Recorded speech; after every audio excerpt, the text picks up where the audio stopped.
descends la rue Pintier à Chaligny, généralement je tourne vers Neuve-Maisons, et là, juste là, et je vous invite à le faire, vraiment, quand vous êtes sur le rond-point, le nouveau rond-point qu'on a créé là, Oui. et vous prenez ensuite la route de Neuve-Maisons, le début de la rue Roger Salengro. Vous avez la carte postale de Moselle et Madon telle qu'on l'a souhaité. Vous avez la piscine, en premier plan, toute moderne, avec son architecture moderne, sa vague, etc. Et l'usine derrière. Et l'usine derrière. Bien sûr. Ça, la carte postale là, ça traduit, il faut savoir qui je suis. Oui. Bah, je suis ça.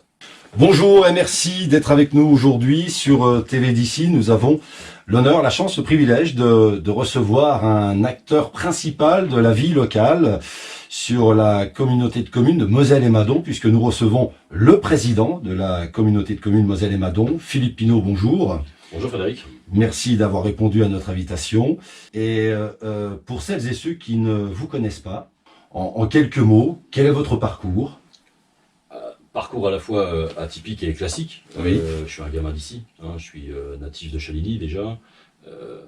Je le précise parce que c'est important, les racines. Donc, Oui, tout à fait. les racines, personne ne les ignore, hein, elles sont à 2000 km d'ici, elles sont au Portugal. Et en même temps, ce besoin d'être enraciné sur ma commune, à Chaligny. Et parcours classique, étudiant militant, et qui, au hasard des investissements personnels, politiques même, s'est retrouvé en 2001, il y a maintenant quasiment 21 ans, à la tête de la commune de Chaligny, puisque l'ancien maire ne se représentait pas et que, pour le coup, je m'étais représenté et j'avais gagné cette élection. Et j'ai assuré ces mandats pendant 19 ans. Je rappelle d'ailleurs, avant de commencer cette interview, que vous avez été le premier maire, enfin le plus jeune maire de France, c'est bien ça, en 2001. En 2001, en tout cas, d'une commune de 3000 habitants, oui. Chaligny, donc oui, c'était... ça nous ramène à loin déjà maintenant. Ça nous ramène à loin. J'ai perdu quelques cheveux, j'ai pris quelques kilos, c'est la vie. Ben oui, c'était une belle aventure, celle de 2001, parce que j'étais encore étudiant au moment de l'élection. J'étais par ailleurs surveillant, j'étais pion, comme on dit, au collège Jules Ferry. C'était pas trop dur d'être à la fois surveillant au collège Jules Ferry à Neuve-Maisons et d'être aussi avoir l'étiquette de maire. C'était plus compliqué pour le principal de l'époque, honnêtement, parce que je traitais les problèmes de Chaligny au bureau des pions à Ferry et je traitais les problèmes du collège au bureau de la mairie de Chaligny. Donc il y avait une confusion. Mais c'était pas inintéressant. Ce qui était surtout rigolo, c'est de voir qu'aujourd'hui, ces gamins-là, c'est des gamins que j'ai eus en 97-2000, quoi. Et aujourd'hui, c'est des adultes, c'est des parents. J'en ai marié un paquet. Hein, faut être honnête, j'en ai marié un paquet. Et puis c'est eux qui sont la relève, ceux qui sont aujourd'hui la force vive. Donc c'est plutôt intéressant de les voir grandir aussi. Ouais. Alors d'où est venu l'amour à la vie politique? Ça a commencé quand? Dans quelles circonstances? Je dois beaucoup. Enfin, c'est toujours le cliché, mais vraiment, pour moi, il a fonctionné en fait. Pour moi, c'est l'école déjà, et l'école de la République avec des instituts qui m'ont marqué, mais comme beaucoup d'entre nous à cette époque-là. Et puis des rencontres associatives. Je suis très attaché à la question de l'éducation populaire, très attaché au FJEP de Chaligny à l'époque, au Sporting Club de Chaligny. Bon, on sent qu'on m'entend hurler sur les bords de touche, mais très attaché à cette vie associative et à un moment donné, sentiment de vouloir rendre ce qu'on m'avait donné. Beaucoup à l'école, beaucoup à la sauce, et du coup beaucoup à la chose publique en fait. On est d'accord. Le tissu associatif pour vous a toujours été un facteur essentiel dans une cité. C'est ce qui vous apprend à grandir en fait. Il y a bien évidemment le cercle familial qui joue son rôle, clairement, ils l'ont bien joué. Et puis il y a le reste, il y a la curiosité, l'ouverture aux autres. Le foot, c'est ça. Bien sûr. Au-delà des fois ce qu'on peut entendre sur le monde du foot, mais au-delà de ça, c'est la solidarité, c'est l'esprit d'équipe, c'est le FJEP, l'éducation populaire, je le redis, mais c'est la prise de responsabilité. Je crois qu'on m'a bombardé sans me demander mon avis, trésorier adjoint quand je devais avoir 15 ans, enfin, des choses comme ça. Donc c'est ça qui est intéressant, ça fait grandir. Voilà. Donc bien avant 2001, il y avait déjà ce côté du collectif, quoi. J'ai toujours baigné dedans. D'accord. En fait, je suis incapable de dire d'où ça vient, d'ailleurs.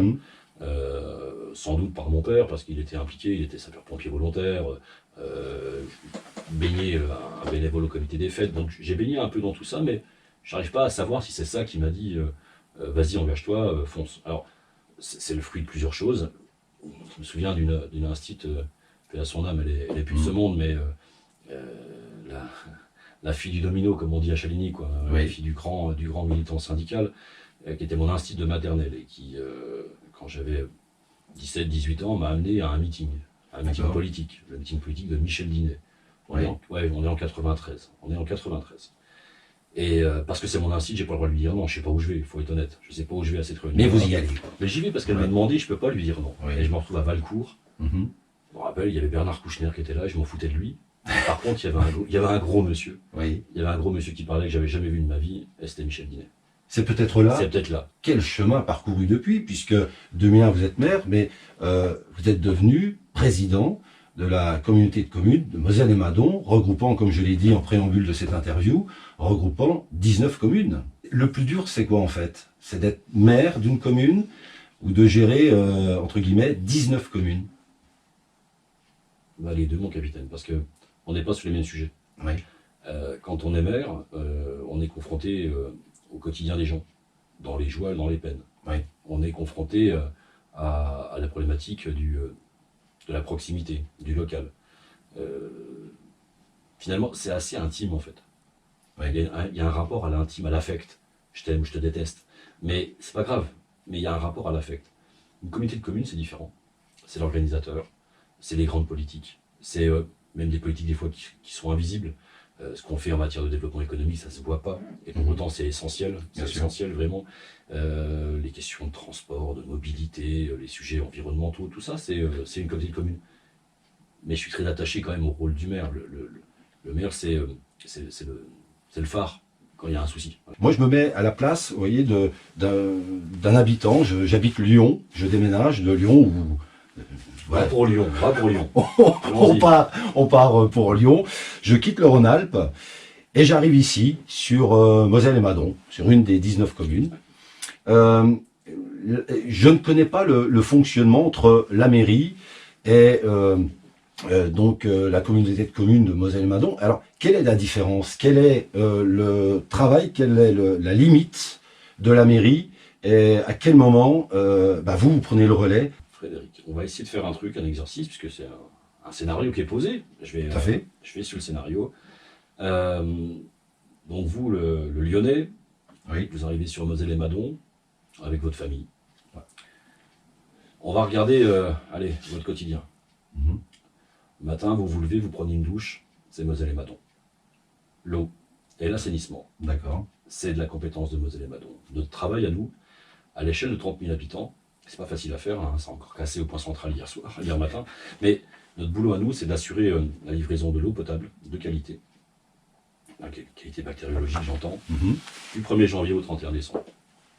Voilà, ça, c'est le rôle majeur, avec des centaines de kilomètres de conduites d'eau, d'assainissement, d'eau pluviale. Ça, c'est notre boulot. Vous avez pris votre douche. Alors, excusez-moi, là, vous parlez de 100 km, c'est ça? Plusieurs centaines de kilomètres Alors, de tuyaux. d'accord. Donc, plusieurs centaines de kilomètres à gérer. Oui.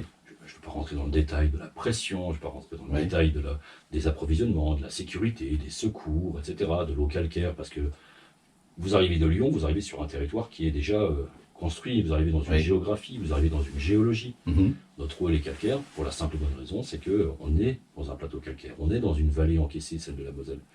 On fait avec notre géologie, ses qualités et ses défauts. Donc c'est ça aussi notre travail de chaque instant, j'allais dire de quasiment tous les jours, se poser ces questions de l'eau et d'assainissement. Donc je continue, vous prenez votre petit déjeuner, copieux j'espère, et puis vous allez travailler. On est dans le tempo où vous ne prenez pas votre voiture. Deux options, vous allez au boulot en transport. Les mobilités, c'est de la compétence de Moselle et Madon. Il est gratuit, notre système de transport. C'était pour essayer d'être dans une démarche militante, on va dire un peu pédagogique, pour reprendre les transports en commun. Le cas échéant, vous aurez l'occasion de prendre un vélo. Et notre travail aussi, c'est de travailler sur la déclinaison des pistes cyclables. En tout cas, c'est le projet de 2022 à 2026 de pouvoir développer ça. Très intéressant. Je vous arrête 2 secondes, Allons-y. excusez-moi. Et donc On est qu'au matin, Frédéric. On est qu'au matin. On est qu'au Alors matin. justement, prenons le temps. Nous avons tout le temps devant nous. Oui. Vous parlez de pistes cyclables. Oui. L'avenir, c'est ça. le vélo aussi. Alors allons-y. Moselle et Madon, c'est Moselle. La Moselle d'abord. Oui. Et on est inscrit dans ce qu'on appelle les boucles de la Moselle.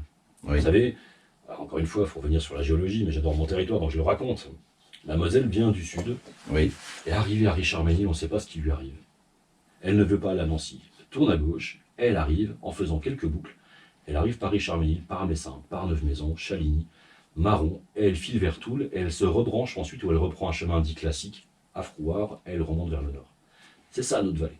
La vallée qui fait qu'on est là, que vous êtes là, Frédéric, que moi je suis là. Les Leux qui étaient là avant nous, ils ont exploité finalement, vivre au bord de l'eau et exploiter les mines de fer, les Leux du camp d'Afrique à Messin. Bon. Ouais. Et bien on est encore sur le même sujet. Ce qu'on a pu faire, et ça c'est intéressant, c'est les 100 km de ce qu'on appelle les boucles de la Moselle. Aujourd'hui, de Richard-Ménil à Maron, c'est que c'est aux Forges, le maire de c'est m'en voudrait, c'est que c'est aux Forges, et ben tout le réseau est cyclable. Et on est sur la rive gauche de la Moselle. D'accord. Oui. Il y a maintenant 2 ans, le département a investi sur l'axe Richard-Ménil-Épinal. Oui. Et donc Richard-Ménil pour nous, Méréville, Richard-Ménil, Flavigny-sur-Moselle, et on descend jusqu'à Épinal. Mais ces pistes cyclables-là ont une vocation loisir, tourisme. Ce qu'on est en train de travailler là, et notamment dès cette année 2022, c'est ce qu'on appelle les pistes cyclables utiles. On appelle ça mobilité active pour la côté techno, mais la vérité c'est ça. Moi ce que j'essaie de raconter comme histoire, c'est comment je vais au bahut en vélo, comment je vais au boulot en vélo, et comment je vais au service public en vélo. Comment un gamin de Maron, ses parents peuvent lui dire va au collège en vélo, tu es en sécurité.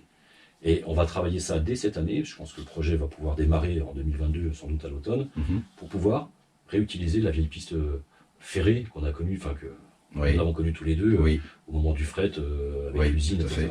Aujourd'hui, elle est désaffectée, cette ligne-là, cette ligne ferrée. On va l'utiliser pour créer cette piste cyclable. Donc ça, c'est pour 2022. C'est 22 ça, mais on en a d'autres à créer. On a l'idée, en tout cas, c'est ce qu'on porte toujours dans le rapport entre communauté de communes et communes. Notre boulot à nous, c'est on va faire globalement le squelette des pistes cyclables. Les grandes lignes un peu costauds, un peu stratégiques, mais les communes, elles auront leur tâche à faire. Elles auront, elles, à venir faire les côtes pour aller sur la colonne vertébrale. Elles auront quand on vient du Val-de-Fer, comment je vais du Val-de-Fer au fond de vallée pour récupérer ma piste cyclable. Ça, ce sera le boulot des communes. Mais Moselle et Madon aura fait le lien entre tous les 30 000 habitants dont on parlait tout à l'heure, les 30 000 habitants, les 19 communes, ça, c'est du rôle de Moselle et Madon. Comment un gamin de Fraulois a le droit de venir à la Filoche en vélo? Voilà, question simple. Une vraie question. Une vraie question. Et pour les parents, c'est fondamental. Pour les parents, c'est fondamental. Sur le transport, donc c'est vraiment un mariage. En tout cas, c'est un dossier qui se travaille à la fois avec la municipalité et donc obligatoirement. Voilà. Obligatoire. Et en même temps, pour être tout à fait clair, on n'est pas une île déserte. Bien sûr, bien sûr. Les réflexions sur la mobilité, elles se discutent avec la métropole. Bien sûr. Évidemment, parce qu'on n'est pas non plus. Les actifs aujourd'hui travaillent sur le Dynapôle de Lude, on travaille évidemment sur le CHU de Brabois, travaille sur le centre-ville de Nancy. Donc tout notre travail, c'est d'arriver à avoir un bon dialogue entre les différentes collectivités pour assurer le relais du train, le relais de la ligne 14 qu'on a connue, etc. Mais c'est fameuse ligne 14, c'est vrai. Mais c'est tout ça, c'est encore la même chose. Comment je déplace un lycéen, comment je déplace un étudiant. Toutes ces questions-là, elles sont remises régulièrement sur la table, et ça, clairement, c'est du rôle de Moselle. Pour résumer, en fait, on est bien d'accord, je prends ma douche le matin, c'est vous. L'eau, l'assainissement. Voilà. Le transport, c'est vous. Pour peu que vous travaillez à Moselle et Madon, dans une zone économique de Moselle et Madon, c'est nous aussi. L'objectif étant d'amorcer par l'aménagement de terrain, c'est ce qu'on est en train de faire. Vous avez connu les anciens crassiers de l'usine. Bien sûr. Aujourd'hui, on appelle ça Moselle Rive Gauche, c'est plus sexy. Mais ça reste les anciens crassiers de l'usine. Et aujourd'hui, on réindustrialise la terre déjà industrielle. Ça, c'est important parce que on en parle rarement, mais on ne consomme pas obligatoirement de mètres carrés supplémentaires sur la nature. On va le faire pour la première fois en 20 ans sur Brabois. On voit les entreprises pousser sur Brabois actuellement. Mais le plus dur pour nous, c'est de remettre de l'industrie. Pérenniser la SAM aujourd'hui, notre usine à nous. Et tout ce sujet-là, de ce qu'on appelle Moselle Rive Gauche, ce n'est plus ni moins que la requalification des crassiers, avec de l'industrie nouvelle qui arrive, beaucoup plus petite que celle qu'on a vécue de la mono-industrie, la filoche, l'usine. Aujourd'hui, on n'est plus là-dessus, mais on a quand même des entités de production. Donc, votre bus vous emmène là-bas, c'est encore Moselle et Madon, c'est le développement économique, c'est le développement de l'emploi, l'accompagnement à la recherche d'emploi avec notre espace emploi chez nous. On n'a pas Pôle emploi ici, à Moselle et Madon. Ce qui nous a obligés, j'y étais pas, donc je parle de mes prédécesseurs, mais de créer l'espace emploi pour accompagner tous les habitants dans leur recherche de proximité. Donc là, vous êtes au boulot, et pour l'instant, on est toujours sur Moselle et Madon. D'accord. On est d'accord. Bon, on continue. on va faire la parenthèse du resto à midi, mais Où il y a de très bons restaurants sur Moselle-et-Madon. excellents restaurants, ça c'est de toute une évidence en tout cas. Mais en tout cas, ils peuvent être accompagnés, là, encore une fois. Oui. C'est une agence de développement économique qui a été créée au moment de la crise de la reconversion. C'était Jean-Paul Farchin à l'époque qui l'avait créée, qui s'est transformée. On l'a développée d'abord à l'échelle de ce qu'on appelle le Pays Terre de Lorraine, c'est-à-dire une alliance entre Toul, Neuve-Maisons, Colombey et Vézelise. On travaille ensemble, ça fait 100 000 habitants ça. Et on a des belles relations, c'est ce qu'on appelle le Pays Terre de Lorraine. Et puis là, récemment, depuis 2021, on a imaginé une agence de développement à l'échelle du Sud 54, avec la métropole, avec nous tous, où globalement on arrête de se faire de la concurrence entre nous. Mais c'est un vrai On travail. travaille des objectifs communs, de la prospection, de l'accompagnement, du lien avec l'Université de Lorraine. Oui. C'est pas anodin. Le fait qu'on a réussi à mettre les entreprises qui embauchaient, à réimplanter les entreprises qui embauchaient, qui étaient en adéquation avec le niveau de formation de nos habitants. Oui. C'est fondamental ce truc. Mine de rien, on n'a pas le sentiment que c'est important, et pourtant, c'est ça qui fait que, à proximité, pas que nous, Oui. pas que nous, c'est pour ça que je suis c'est modeste là-dessus, parce que le CHU aussi, parce que le DINAPOL aussi, mais que l'alliance, finalement, des trois, fait que ici, on avait de quoi se faire embaucher. On a aujourd'hui plus d'actifs qu'aux grandes heures de la sidérurgie. Beaucoup plus d'actifs aujourd'hui qu'au moment de la filoche d'un côté et de la sidérurgie de l'autre.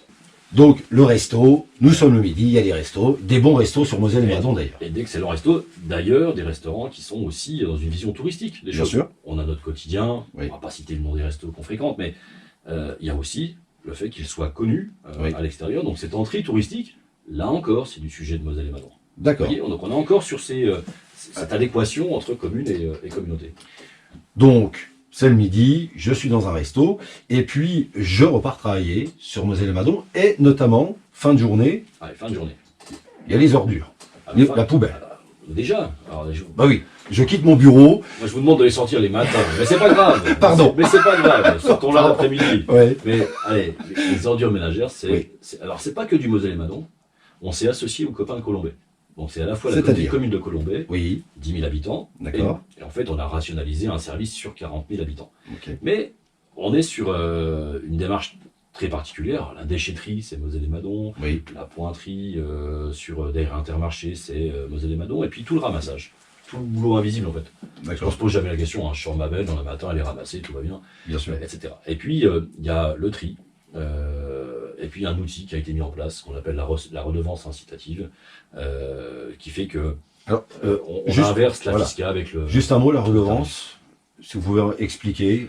Alors, je vais essayer de le faire simple parce que... Moi, je suis un je nouvel pourrais prendre habitant. une heure. Oui, voilà. Ben, je vais vous expliquer en gros. Voilà, Vous êtes une famille de 4, Voilà. on va vous mettre un bac allé de 180 litres, qui oui, vaut à peu près 2 euros, on y mettra quelques centimes, qui D'accord. vaut 2 euros. Je vais vous demander de le sortir, et chaque fois que vous le sortirez, une fois par semaine, vous pouvez le sortir une fois par semaine, donc 52 fois vous pouvez le sortir, mais ça sera 52 fois 2. d'accord, 52 fois 2 euros. d'accord. Par contre, si vous faites bien le geste de tri, ce sera peut-être pas 52 fois que vous allez le sortir, ce sera peut-être 26 fois, mais parce que vous êtes un trieur normal, vous le sortirez peut-être 13 fois, peut-être 12 fois, peut-être 10 fois. Aujourd'hui, moi qui ne suis pas un grand trieur, je le dis honnêtement, je ne suis pas un grand trieur, allez, 10 fois, 11 fois je le sors. Et ce qui est intéressant, c'est qu'on a fixé ce tarif, D'accord. mais en baissant la fiscalité. Est-ce que tout le monde joue le jeu? Alors tout le monde joue le jeu. On a été très mauvais élèves, il faut dire les choses d'où Oui. on part. Oui. Très mauvais élèves. On avait des productions de déchets inconséquentes. Il n'y avait plus de campagne de tri, il n'y avait plus de pédagogie. Ça a été repris. Ça a été repris sur le précédent mandat et on a mis ça en place dès la première année. Honnêtement, dès la première année, on peut diviser par 3 le volume de tri de ce qu'on appelle dans le noir. Ce qu'on met dans le noir, c'est notre poubelle. Oui. Pas ce qu'on met dans le sac transparent, tous les produits d'emballage qui, eux, vont être triés. Mhm. Donc on a inversé les choses.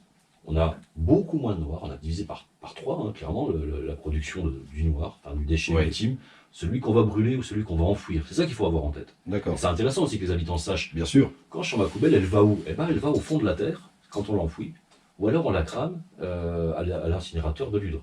Donc il faut bien Alors, l'avoir en ce tête. qui est intéressant, c'est que vous venez de le dire, dès la première année, vous avez vu les effets. Donc, Bien sûr. c'était vraiment nécessaire à. Largement nécessaire. Avons-nous fait le tour? Mais non, Ah, pardon, parce que vous avez sorti la poubelle trop vite, en fait. pardon. À la sortie, oui, à la sortie de votre boulot. À la sortie Oui. de votre boulot. Oui, Allez donc faire un tour à la filoche. Oui. allez faire un tour à la Filoche. Ça, encore une fois, à la Filoche ou dans le réseau de bibliothèques, on a à Richard-Ménil, on a à Méréville, on en a à Puligny, bref. Vous pouvez prendre évidemment des ouvrages, les livres, des DVD, etc. Vous pouvez assister à des spectacles. Vous pouvez aller à la ludothèque. Vous pouvez aller à l'espace public numérique. Ça, encore une fois, c'est du Moselle et Madon. Et quand on est sur le sujet, vous, le Lyonnais, Oui. quand vous arriverez à Neuve-Maisons, vous aurez des... Je vais le dire comme tel, parce que c'est comme ça que je les aime bien, les ovnis, des ovnis culturels. On a la cathédrale Filoche et on a la cathédrale Jean-Lotte. Et bien, c'est intéressant. C'est intéressant parce que sur Jean-Lotte, on va être sur du spectacle vivant, on va être sur de la production, sur de l'amateur et du professionnel. Mais en tout cas, c'est un vrai lieu de rassemblement. Sur la Filoche, dans une démarche largement différente, et ben, on est sur la même volonté, en tout cas, que d'apporter de la culture à nos habitants. Et puis après, on fera, c'est parce que vous êtes mélomane, vous prendrez un cours de guitare à l'école de musique ou de piano à l'école de musique de Moselle et Madon, qui était une école de musique municipale, Oui. Maison, qui est aujourd'hui l'école de musique Moselle et Madon. La journée est terminée. Je réfléchis. Si Justement, c'est juste pour savoir si on a fait le tour de toute, on va dire, les missions, entre guillemets, de Moselle et Madon. Oui. Entre-temps, vous n'oublierez pas d'aller chercher vos enfants à l'école, qui là, pour le coup, c'est de la compétence de la commune. Très bien. Et donc, n'oubliez pas les enfants. On n'oublie pas les enfants donc, Alors. qui sont à l'école. Comment vous travaillez, vous, en tant que président, et là je m'adresse à Philippe Pinault, vous-même, c'est-à-dire comment vous faites-vous pour pouvoir avoir cet échange-là avec 19 maires, en fait, donc c'est des caractères, des positions différentes, et comment vous arrivez, vous, à pouvoir gérer les doléances de chacune et de chacun?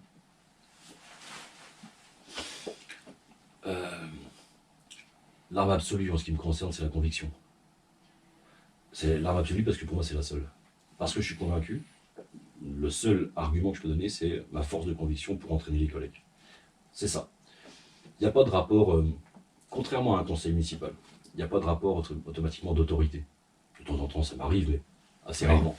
Mais c'est plutôt sur la question de projet, d'intérêt général, d'ouverture à l'autre. Ce qui est le plus compliqué, finalement, c'est d'inviter chaque maire à sortir de son espace communal et de regarder finalement l'intérêt de son habitant, mais dans un prisme bien plus large. Quand on parle mobilité, évidemment, se déplacer entre un quartier et un autre quartier de Chaligny, ça n'a pas de sens. Bon. Donc on a bien obligé de se projeter sur des échelles plus importantes. Et tout le travail, vraiment, mon travail à moi, ça consiste à convaincre, vraiment, les maires, les conseils communautaires, le cas échéant, et je le fais très, très régulièrement, les conseils municipaux, je m'invite dans les conseils municipaux, j'échange librement avec les uns et les autres pour expliquer et convaincre de l'intérêt de tel ou tel projet, de l'intérêt du projet, de ce qu'on appelle nous le projet de territoire, globalement. Il n'y a pas, honnêtement, il n'y a pas d'autre solution. On est tellement différents. Flavigny, c'est pas Marron. C'est que c'est aux Forges, c'est pas Puligny. Donc, automatiquement, on est tellement divers que ce qui nous rassemble, c'est le projet et c'est l'avenir de nos habitants. C'est que de la conviction. Est-ce qu'il est plus facile d'être président d'une communauté de communes comme Moselle et Madon sans être maire? Je rappelle, on l'a évoqué tout à l'heure au préambule de cette interview, c'est que vous avez été maire de Chaligny en 2001. Jusque 2020. Jusqu'en 2020. Et vous aviez cette double casquette. Oui. Maintenant, vous n'êtes plus maire, toujours président, hein, je précise. Oui. Est-ce que c'était plus facile avant ou est-ce que c'est plus facile aujourd'hui? On va pas faire d'introspection psychologique, mais ça dépend des sujets. Sur les sujets qui touchent au cœur du quotidien, qui sont des compétences dont on a parlé, de la douche à la filoche tout à l'heure, oui, ça peut être plus difficile. Ça peut être plus difficile. Ça, c'est l'évidence. Mais en même temps, le monde a changé. Et les collectivités ont changé. Celles et ceux qui croient que son village, sa mairie, sa ville peut tout faire, se trompent. Le monde là n'existe plus. On peut le regretter ou pas, je ne rentre pas dans le débat, mais il n'existe plus. Et donc on est bien obligé d'avoir, malgré tout, des représentants. Des citoyens qui décident de s'engager. C'est ça un homme politique au final, c'est pas autre chose. Bien sûr. Qu'un citoyen qui dit moi je veux prendre la responsabilité de la chose publique.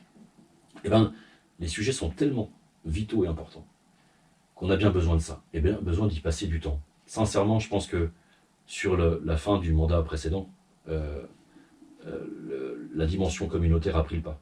L'intérêt majeur de la petite commune a pris le pas sur l'intérêt sans doute, du prisme chalinéen. Ça c'est l'évidence.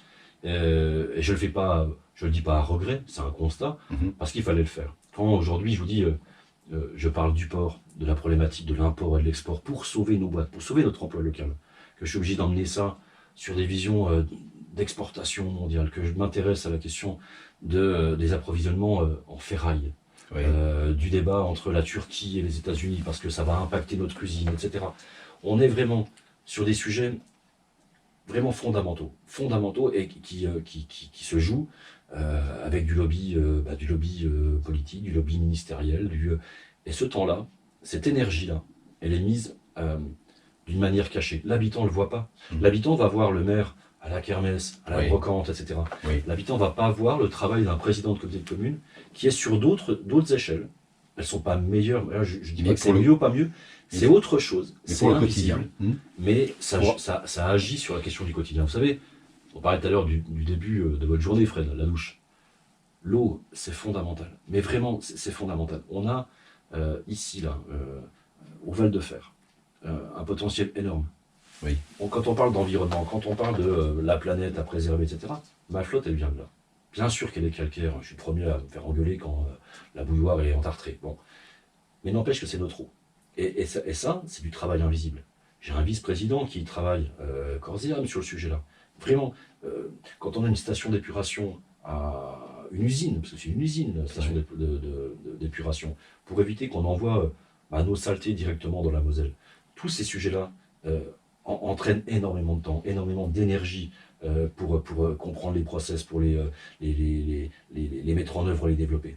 Ça, c'est du travail invisible. Et c'est ça le côté un peu frustrant, si on doit comparer entre le boulot du maire et le boulot de la communauté de communes, c'est que le maire, encore une fois, il est tout à la fois à portée de baffe et portée de bisous. Le président de commune, il est loin des baffes et loin des bisous. Alors quand vous vous levez le matin, qu'on s'appelle Philippe Pinault, qu'on est président de la communauté de communes de Moselle et Madon, on a le poids de 19 communes sur les épaules, 30 000 habitants, avec un budget, on peut le dire 45 millions d'euros. 45 millions d'euros. Quel est quand vous rasez le matin, quel est le sujet le plus difficile que vous avez eu à traiter jusqu'à maintenant en tant que président? En tant que président, on a vécu, alors c'est à la fois des excellents souvenirs et des chocs par le passé qu'on a assumé. Quand le préfet de Meurthe-et-Moselle, c'était le préfet Maille à l'époque, me téléphone et me dit j'ai besoin de vous, l'État va démanteler la jungle de Calais. Assez rapidement, humainement, j'allais dire, avant même de poser le débat politique, humainement, tu dis, je suis votre homme, quoi. Enfin, évidemment, on va faire. Évidemment, on va faire.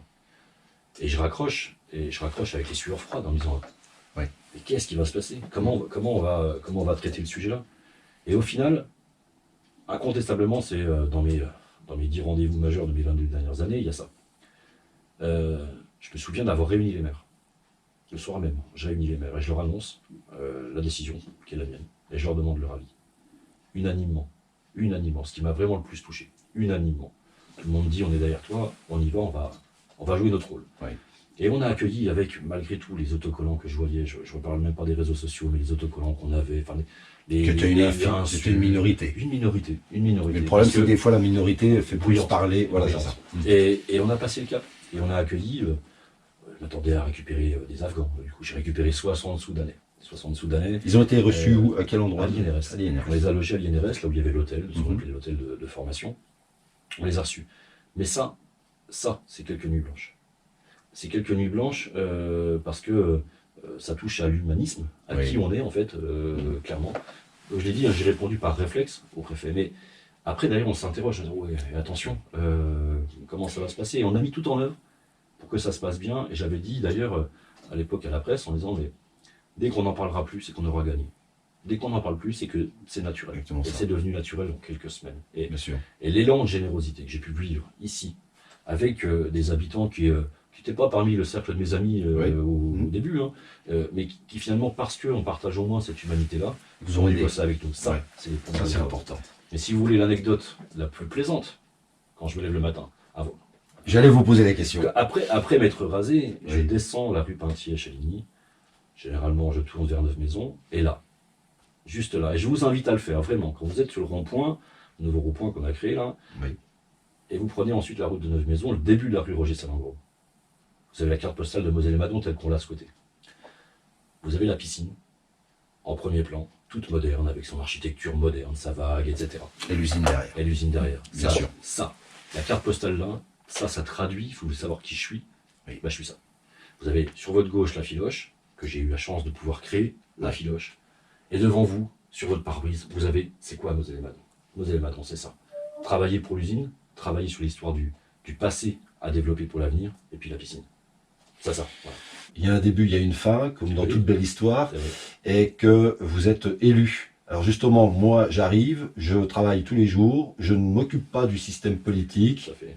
j'ai pas été spécialement brillant à l'école. Donc, comment, alors le maire, on sait comment il est élu, comment vous êtes élu, vous? Alors, c'est assez compliqué d'ailleurs l'affaire, parce que et les habitants, ils ont du mal à comprendre ça, légitimement d'ailleurs. Et l'épisode de 2020 en est le témoignage, mais Oui. vous vous faites élire. D'ailleurs, personne n'élit le maire, hein, je rappelle. Les habitants Oui. ne votent pas pour le maire. C'est le conseil municipal. Voilà, ils votent pour un conseil municipal qui après se réunit une semaine après et élit son maire et ses adjoints. Et ben on est à peu près sur le même système, c'est-à-dire que on vote pour le maire, on vote pour les adjoints, et puis on a ce qu'on appelle des délégués communautaires. Et ça vaut pour Moselle-et-Madon comme pour la métropole, mais partout d'ailleurs, le Grand Lyon, tout pareil. Oui. Et donc, à l'issue, généralement ça prend 3 semaines, un mois, le conseil communautaire est installé. On installe les conseillers communautaires qui, en leur sein, avec des maires et des conseillers communautaires, élisent leur président. C'est ce qui s'est passé. Alors moi je suis un peu une exception, mais j'ai déjà eu 3 élections de président. La première était malheureuse, puisque c'était malheureusement au décès d'Annie Villa. J'ai D'accord. appris que j'étais son premier vice-président. En novembre 2013, il a fallu que je prenne le flambeau suite au décès d'Annie. Première élection, quelques mois plus tard, élection municipale, 2014, donc on recommence. Et je suis élu président de Moselle-et-Madon pour la 2e fois, et puis la 3e, en 2020, juillet, je crois que c'est juillet 2020, où j'attaque mon 2e mandat complet de président de Moselle-et-Madon. Mais élu par mes pairs, on va dire ça comme ça, c'est élu par les élus en fait, élu par les élus. Est-ce qu'on peut donner le score Je suis pas fort en maths, mais on a dû faire 32 voix sur 36, enfin j'ai fait 32 voix sur 36, quoi, un truc comme ça. Donc, Bravo. mais en fait, au-delà du bravo, ce qui est intéressant, c'est et ce qui me touche et ce qui me rend aussi redevable de toutes et tous. Oui. En 2014, quand je me fais lire la première fois, je m'inscris sur une démarche classique politique qu'on connaît, que vous connaissez, moi Bien aussi, sûr. la majorité, l'opposition, Bien sûr, bref. On s'invente des majorités, on s'invente des oppositions, c'est Oui. intellectuellement parlant assez simple. Oui. À 2021, c'est pas ça. À 2020, c'est pas ça. 2020, c'est différent, ça touche à l'humain, en fait. C'était ça qui était le plus touchant, parce que au soir de l'élection municipale de Chaligny, c'est mes collègues qui sont venus me chercher. Et ça, c'est chouette. Parce Ça, que c'est le fruit, c'est pas un pari, c'est un résultat. C'est pas la même chose. Et c'était le résultat de ce qu'on avait vécu entre 2014 et 2020. Ce qui explique le score de 32 voix sur 36. Mais, Un beau score. oui, mais surtout, ça rend redevable vraiment du caractère pluriel. Évidemment qu'il y a Neuve-Maisons au milieu. Évidemment qu'il y a Chaligny avec son histoire. Mais il y a Martemont et ses 45 habitants. Il y a Bien sûr. Tello sur Bien son sûr. volcan. Il y a Viternes avec sa problématique Oui. forestière, le village sûr. là-bas. Puligny, l'extrême, Flavigny et l'OHS. Enfin, 19 histoires radicalement différentes, 19 histoires, mais un futur commun. C'est ça le challenge. Je me permettrai quand même de vous poser une question. Vous n'êtes pas obligé de me répondre. Je réponds à tout généralement. Bon, alors écoutez, Allons-y, on n'est pas là. allons-y. Nous sommes à moins d'une semaine maintenant du premier tour de l'élection présidentielle. Et on voit bien aujourd'hui, les médias en parlent, il y a un désintérêt total des électeurs aujourd'hui sur cette élection présidentielle. Ça vous inspire quoi, vous? Je crois qu'on est... Enfin, vous touchez là au truc qui m'angoisse un peu là sur la période. Je crois qu'on a besoin de se réinterroger sur qui on est, en fait, vraiment. Et je ne le dis pas comme si c'était des mots, mais qui on est et ce qu'on veut. Et ce qu'on veut pas que pour nous, ce qu'on veut aussi pour nos enfants. J'ai été baigné vraiment par l'idée même de grandir, de faire ma vie de famille, ma vie de papa, ma vie professionnelle, sans avoir à me poser des questions. Et sans avoir surtout à faire que mes enfants se posent des questions. Des questions, non pas de savoir si je mets un pantalon bleu ou un pantalon rouge, mais des questions fondamentales. En même temps que vous me parlez de l'élection présidentielle qui a lieu dimanche, j'oublie pas qu'il y a la guerre en Ukraine.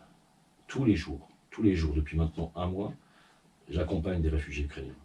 J'accompagne des réfugiés avec des enfants, des personnes âgées. Le regard est vide. Je viens de l'immigration, je suis un fils d'immigration portugaise. Ils n'ont pas fui le Portugal parce qu'il faisait trop chaud. Ils ont fui le Portugal parce qu'il y avait une dictature. Ils ont traversé une dictature pour arriver en France. Je suis marqué par ça. Et savoir que peut-être dans 15 jours, on va avoir un clivage tel dans ce pays qu'on est sur une prise de risque inconséquente. Et ben moi, ça me fait peur. Je me fous de savoir, moi, il n'y a pas de suspense.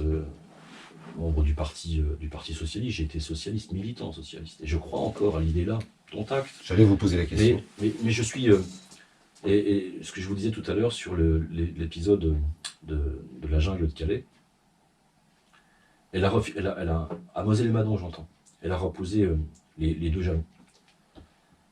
Ces deux jalons, ils fixent vraiment les bornes du contexte républicain dans lequel on travaille. Le jour-là, le jour du vote, quand je leur ai demandé leur avis, quand j'avais dit oui au préfet, je leur ai demandé leur avis après, on a fait corps parce que c'est la famille républicaine qui s'est retrouvée. La droite, à gauche, sans débat. Et ce qui s'est exclu, c'est ce qui dépassait les jalons, tant à droite qu'à gauche. Ils se sont d'eux-mêmes exclus. Tant qu'on est dans ce monde-là, jalonné, bien marqué avec les différences. Je ne suis pas de ceux qui disent que tout est tous beau, tout est égal. C'est pas vrai. Je crois que c'est important de continuer à militer quand on est plutôt socialiste, quand on est plutôt républicain, enfin en tout cas du parti actuel. C'est pas grave ça. C'est pas grave. Le débat, la confrontation politique n'est pas grave. Mais quand elle est jalonnée, quand ça déborde, c'est l'inquiétude et l'aventure. L'aventure est trop risquée. J'ai pas envie de jouer quand on me raconte ce que me racontent les réfugiés ukrainiennes là, j'ai pas envie de jouer, quand bien même il y a 0,01% de chance de risque, j'ai pas envie de jouer cette carte-là. Et donc, dimanche, je suis inquiet. C'est la responsabilité du politique, mais c'est aussi, et tant pis, je le dis, la responsabilité du citoyen. Responsabilité du citoyen qui doit s'interroger justement, se reposer la question de qui on est. On est en France. J'entends les problématiques qu'on vit aujourd'hui autour du pouvoir d'achat, j'entends les problématiques de je fais mon plein, j'entends tout ça. Mais c'est incomparable avec ce que je vois. Désolé, c'est incomparable avec ce que je vois. Et dimanche, quand je mettrai mon bulletin dans Lyon, c'est pas un scoop, hein, tout le monde sait pour qui je vais voter. Alors, est-ce que je peux me permettre de vous poser la question? Moi, je viens de Lyon, je ne vous connais pas assez. Vous ne connaissez pas assez. Il n'y a pas trop de doute sur le fait que je garde mes convictions toujours au premier tour. Quels que soient aujourd'hui les sondages, je garde mes convictions jusqu'au bout. Et pour la première fois, peut-être, je me suis posé la question du vote utile. Pour la première fois, je me suis posé dès le premier tour la question du vote utile. J'aurais aucun doute sur le deuxième tour, aucun. Oui. Mais je me suis posé pour la première fois la question du vote utile au premier tour. Je trouve, moi, qu'à jouer avec le feu, on finit par se brûler. J'ai envie qu'on arrête et qu'on éteigne l'incendie. Terminé. J'ai pas envie qu'on joue avec le feu. Donc, voilà. La main sera sans doute plus lourde dimanche que les élections précédentes. Oui. Mais au demeurant, je devrais toujours rester fidèle à mes convictions. Merci beaucoup. Merci, moi, Frédéric, merci Philippe Pinault, président de la communauté de communes Moselle et Madon. Comme à son habitude, alors nous avons un livre d'or et ça nous fera plaisir que vous signiez ce livre d'or. Tous nos invités qui sont passés ici avant vous nous ont fait le plaisir de signer. Si vous pouvez signer, eh bien ça nous fera largement plaisir. Voilà, on était donc pour cette interview. Moi, j'ai apprécié, en tout cas, échanger avec vous. J'espère qu'il y aura un deuxième volet. Il y a tellement de choses à dire. Parce que Philippe Pinault, ça se résume pas en 20-25 minutes. Donc, j'espère que vous reviendrez ici nous voir. Vous aurez compris que j'adore mon territoire au point que je pourrais en parler des heures et des heures. Je suis désolé. J'adore. Je suis désolé. Mais J'adore. Non, soyez pas désolé. Ça nous fait plaisir. Ça À nous la fait plaisir. prochaine. Revenez même tout à l'heure ou demain. Avec Merci. Vous étiez sur TV d'ici et à voir aussi sur TV Néo. Merci. À bientôt.